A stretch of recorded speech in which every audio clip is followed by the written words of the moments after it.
Hello and welcome to the next video of my World's 2025 previews. We're covering 100 Thieves. 100 Thieves. Reason why I'm thinking of Fnatic, even though I filmed that video yesterday, uploaded it yesterday, is this team makes me feel very similar to Fnatic. It all is decided by the mid laner in Quid, the jungler is solid in River, and the rest of the team, massive question marks. And it's just not inspiring. Like, even prior to LTA Championships, I'm like, okay, TL, Cloud9, FlyQuest, those are the three teams. Okay, well, 100 Thieves might get in. I think they're the fourth best team.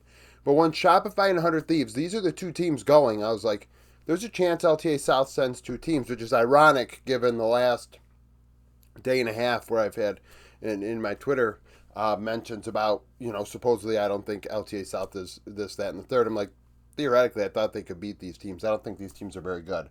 But Quid is what makes excuse me, this team go. They made a change putting Dokla in top lane. If I recall, Sniper might have been the player that had made reference to, hey, we'll see who has, some of these players already have teams next year. If that was Sniper, ironic that he is not on the team, but last year this team is the first FlyQuest did it as well. But 100 Thieves didn't get out of play-ins at Worlds last season, losing to Rainbow Seven, which is, of course, one of the least proud moments of NA history. So in top lane, you have Dokla at 28 years old. This is one of the oldest teams at the event. It might be the oldest at 25.4 years old. Dokla 2.8 KDA, 55 KP, 7.7 CS per minute. Very similar numbers to Oscar.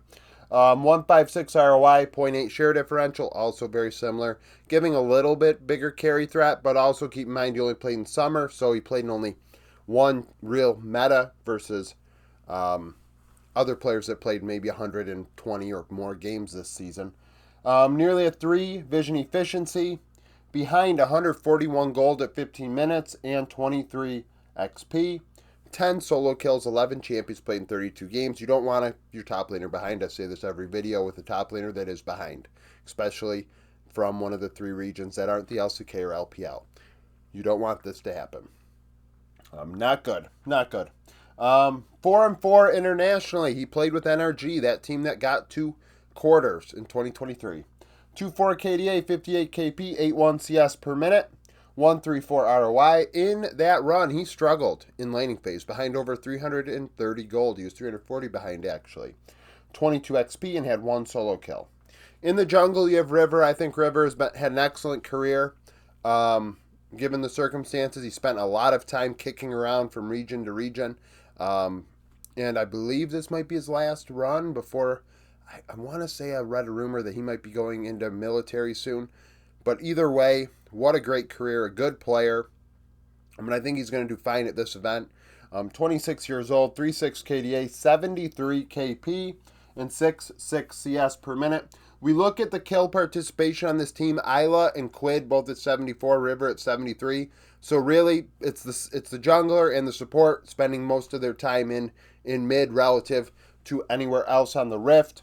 6.6 CS per minute, 132 damage divided by gold, negative 2.4 share differential, vision efficiency, not super great at 4.41. Laning, early game behind slightly, 34 gold, 10 XP ahead.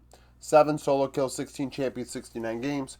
Internationally, he has the most experience with 28 wins and 31 losses. 2.3 KDA, 70 KP, 5.8 CS per minute in those games. Nearly as much damage as gold. Internationally, he stands his ground. He goes even across the board, only up 10 gold, but that is even, and we'll take that. We'll take that out of a player in LTA.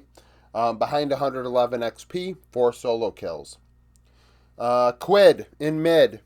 He's what makes this team go. Last year, it was very important that he did a lot of work, and he had impact, but it wasn't enough to get the job done, and I do hope at this event for his sake that he can step up and take this team to where it needs to go and show some development. 4.5 KDA, 74 KP, nearly 9 CS per minute, 175 ROI. It is clear that this team in the mid and 80 carry roles are very aggressive in dealing damage. Very high ROIs this season relative to other people at this tournament. 3.5 share differential, 311 vision efficiency, up 96 gold, 122 XP, 19 solo kills, 16 champions played.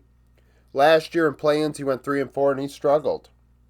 A 1.9 KDA, only involved in 53% of his team's kills, and had an 8.5 CS per minute. Damage divided by gold was very good. When he was present, he dealt a lot of damage, nearly twice as much damage as gold. Laning-wise, behind 144 gold, up 25 XP, 1 solo kill. 80 carry is FBI. FBI had a 4.5 KDA, 69 KP, 8.9 CS per minute. You'd like the farm to be a little higher. Maybe that's why his ROI is 1.86 and a 5.3 share differential. You didn't get as much farm as other 80 carries at this event. Hell, we're looking at what? Upset might have had a 9.7 yesterday or 9.6 or something.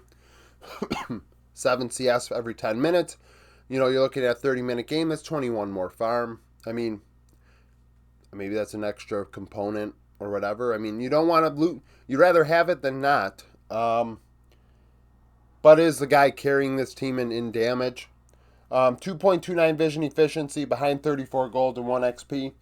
Negative 84, up 12, behind 22.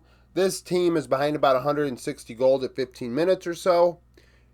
And that's in LTA. So, are my hopes high for 100 Thieves at this event? Not really. 7 solo kills, 16 champions played. Internationally, 10 and 16. Also a member of that NRG squad that were able to get to quarters in 2023. 2.4 KDA, 70 KP, 8 CS per minute. A lot more passive internationally with a 1.2 damage divided by gold. Up 66 gold, behind 29 XP, has 1 solo kill in 26 games. Support is Isla. Definitely a question mark on this team for sure. Out of all the players, he's probably the biggest question mark to me in terms of performing at this event. Had a 3.7 KDA, 74 KP, does offer a carry, well not carry, but an aggressive threat, a damage threat in the support role with a 0.84 damage divided by gold. It's not as high as others, but at the same time, that means he can offer both sides of the equation, whether it's playing a more facilitator support or a enchanter or something, but also somebody that could deal a lot of damage. Vision placement is good, over 2 vision score per ward placed, behind 50 gold, 14 champions played, 69 games. Internationally last year went 3 and 4, 1.5 KDA, 74 ROI. Did very well with vision in that one too, 2.2. It's undeniable, I would say, that his vision placement is pretty good. Up 200 gold, 112 XP. So him and Tomo actually weren't that bad in the laning phase last year, relatively speaking. Golden Glue is the coach. Golden Glue is 1 and 2 internationally in best of threes, and that was last year. And losing to Latin America was rough. Luckily, they don't have to worry about that. You cannot drop out and be as rough as you were last year. No play-ins to have to get through. Similar to how I started this. Fnatic makes me feel very similar. I don't know how competitive this team even is really going to be. It all comes down to Quid. Quid has to really, really perform at a high level if this team is going to be competitive in general. So, thank you for watching. If you liked the video, like it. Subscribe to the channel for daily League of Legends content. Follow me on Twitter. Join the Discord. Become a YouTube supporter. And hope to see you again tomorrow.